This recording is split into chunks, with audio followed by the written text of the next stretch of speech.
Making a little video here on where you could invest time into this game. I'm going to go through a bunch of different things down the list, give you an idea as to what's worth it, what's not, if you only have like a half hour to play or if you got all day.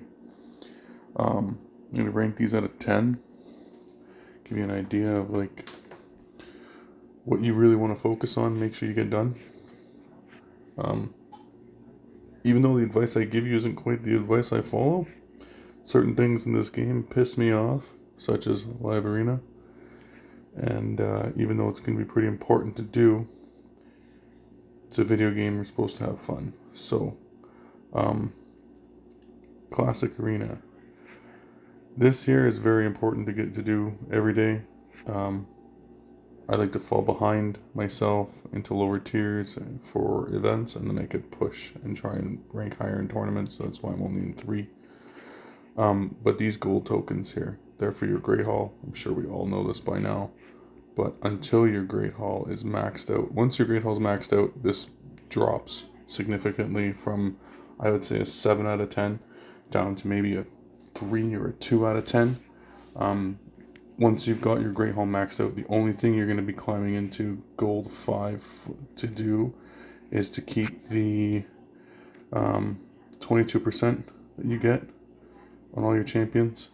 Pushing for Plat for that extra 25% is not really worth it, as it's the competition in there. You're basically playing for fun if you're going into Plat, because it's crazy. Tag Team Arena. Tag Team Arena is not quite as important. You do get some good rewards, specifically these accessories for the refresh gear. Refresh gear is very, very good. Refresh and cleansing. It's the only way to get it and the only way to get good pieces reliably is in the gold tier. So this is something you want to get. Typically I'd be buying this every day, but I'm saving up for a $50,000 or gold Romantu mission. But you do want to get this. You can also get the Sacred Shard, the Legendary Tome, even though for the score they're not all that worth it. But so there's these here as well. They help, right? Energy is going to be a big one that you're going to want to get as well. Going into the next thing for this video, your live arena tokens. So live arena is a very big one, especially during a season. You can get mythical materials in here if you can score high enough. In general, Quintus if you don't have a good nuker, Quintus is good. He's not meta, he's not top tier, but if you don't have anybody that's worth their salt, he's someone to go for. Your daily wins are nice, especially for your Chaos Dust and your Chaos Powder. If you're not far enough in the game to farm these, it's a great way to get them, as well as your Mythical Charms. They're very valuable. The artifacts as well. I did not see this. This is a new thing, for me at least, to see these artifacts. I'm assuming they're going to be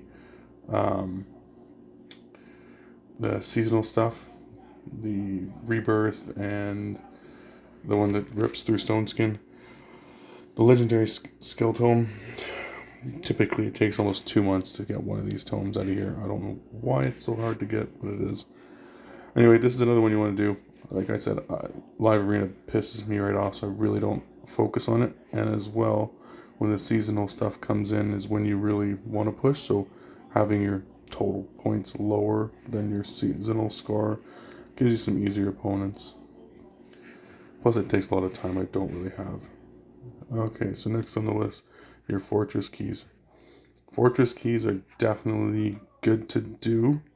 They're a great way to get your soul essences and mortal soul coins. It's the only way to farm them, obviously. Using your what are they called here? I hate these damn pop-ups. Let's get into the Altar of Souls when it's not opening. Using your essence to buy Eternal Soul Essences, it's not all too viable. I wouldn't very much so recommend that. Reason being is if you are trying to get mythical souls, you can only get them from actually pulling them. You can't get them from the merchant shop. So if you're someone like me where you have a few mythical champions, I don't have souls on hardly any of my mythicals. Embrace doesn't have nothing. Lazarius only has one. Mikage, I got 3 from the tournament. It's very hard to get these to line up. Whereas, as you can see, for all the other champions, I can pretty much wish list. I've got good souls on.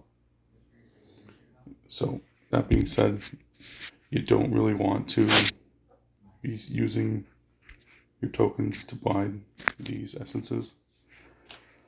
Unless you got enough to just say, oh, I got enough for this 6th star and kind of wailing. Then go for it.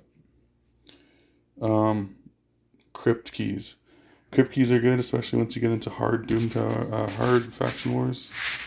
They'll give you a lot of these, what are they called here? Relic materials. Strongly recommend these. It's kind of a big thing in this game. Oh, that's nice. Cool. Screenshot that for later. Kind of really want these. They're a great way to power up your champions.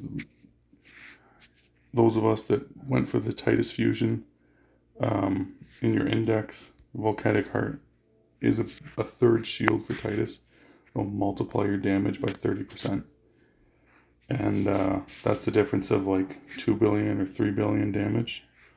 Huge thing to have is this, and it's a standard group. You can pull it at any time from anything in this game. Even the rares have a 0.01% chance of pulling a mythical, and anything you pull can land that Volcanic Heart. Going from there also, Hard Doom to Hard Faction Wars can also get you Polera. She's not as good as she makes herself seem to be. Very HP burn freeze thing. She might be good in PvE, but freeze doesn't work on bosses. Only the burns do. You're not really using freeze in PvP. Maybe if you had her with that dwarf dog mythical thing. What's his name? Jorad. She might work with them. They've got a very decent synergy. Especially start looking at Torment and Gurgo. It's probably got a good comp there. I wouldn't really invest too much in it until you see those champions on your roster. Not like you really hunt them down. But those of you who haven't finished normal, Lydia is a game-changing champion. You'll use her everywhere. So you definitely want to push for that. Also, the glyphs you get from there are pretty big. A good glyph can be worth 2 rolls into that stack, which is phenomenal. I was going to mark things out of 10. Your live arena out of 10 is probably like an 8 out of 10, 9 out of 10 during the season. Tag arena. Once you pass that mission for Ramantu for the gold one, you could probably forget about it entirely. Unless you want those extra awards. Your fortress keys, I'd probably say they're a 5 out of 10 to do for the day. Unless it's, what is it, Sunday? Saturday? What are we today? We are Sunday. So if it's like Sunday morning, you'll have Saturday night. I'm not sure where your time zone lines up, but for New York time, that's where it falls. You get your void, so whenever it lands on void for your dungeon, the void keeps open. You'll get double rewards from Iron Twins. At that point, it's definitely 10 out of 10. And use your keys as well. Use the gems to buy more keys on that day. It's you're basically getting double rewards. Now, Demon Lords are definitely 10 out of 10 to do. It's the most effective way to get shards in the game. Specifically sacreds and voids, as well as the legendary tomes. You cannot beat that. So make sure you get at least your nightmare and ultra nightmare chest every day. Hydra is like a 5 out of 10. The only real thing that's nice in Hydra is to get these mythical tomes, which are pretty big, as well as the primal quartz. It's nice to have.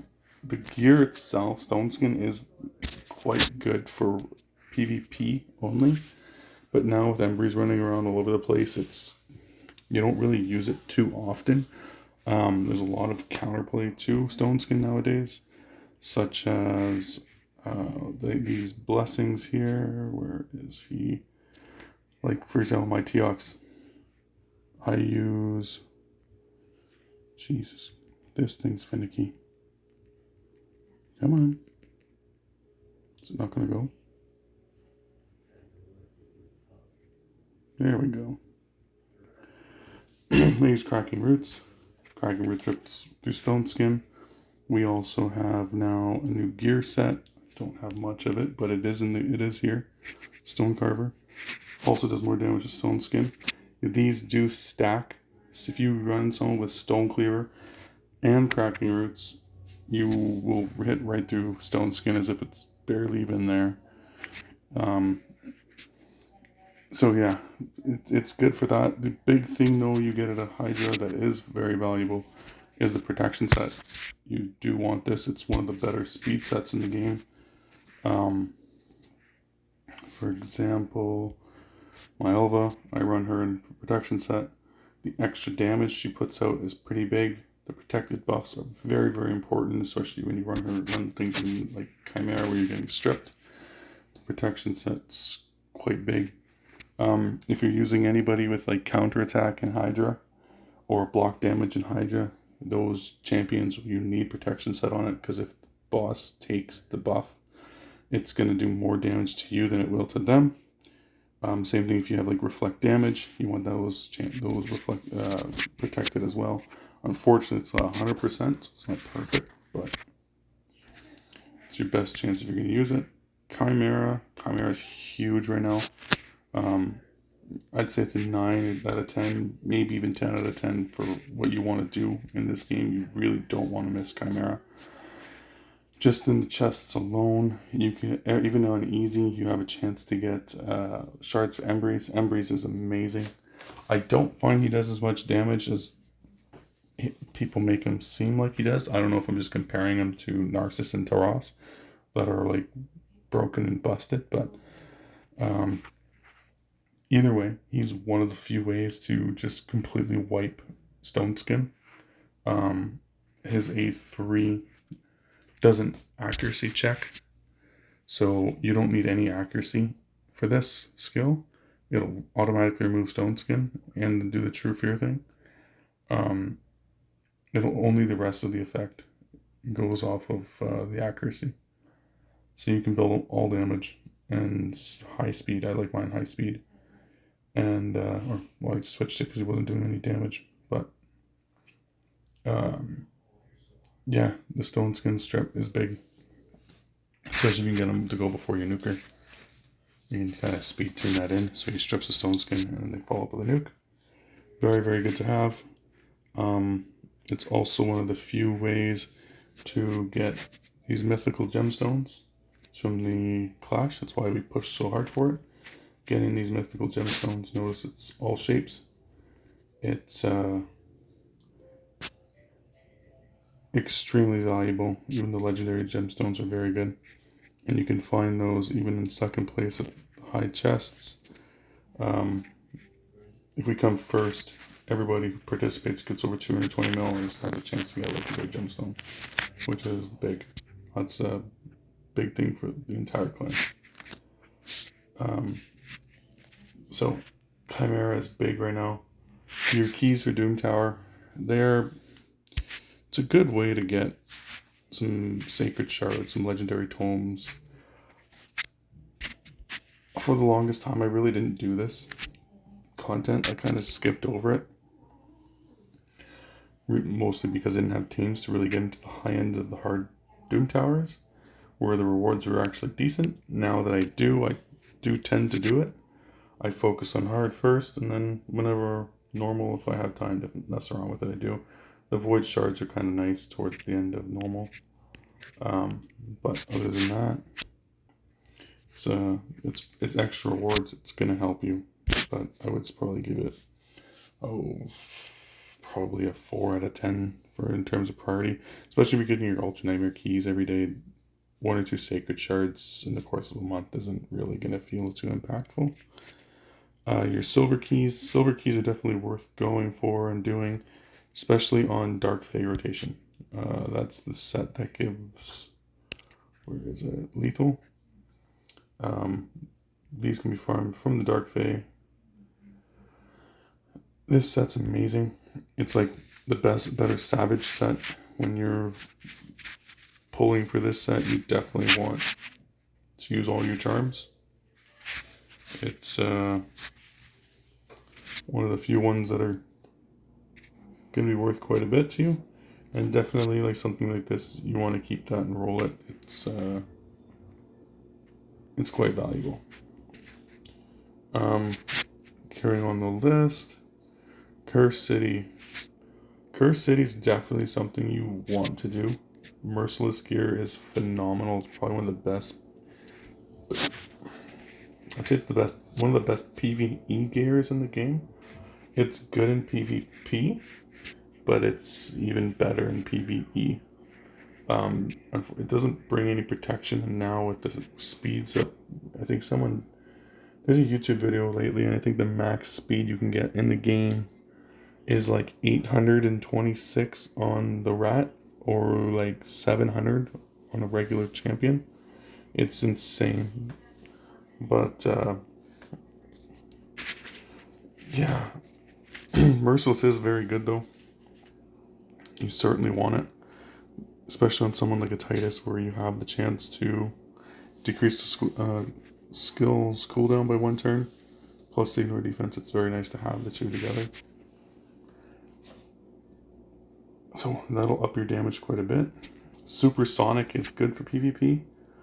I just find you really need high speed things. It doesn't really have any base speed advantages to it. So when you're doing your fights for supersonic and you're trying to roll your gear, it's really hard to get a high speed supersonic set.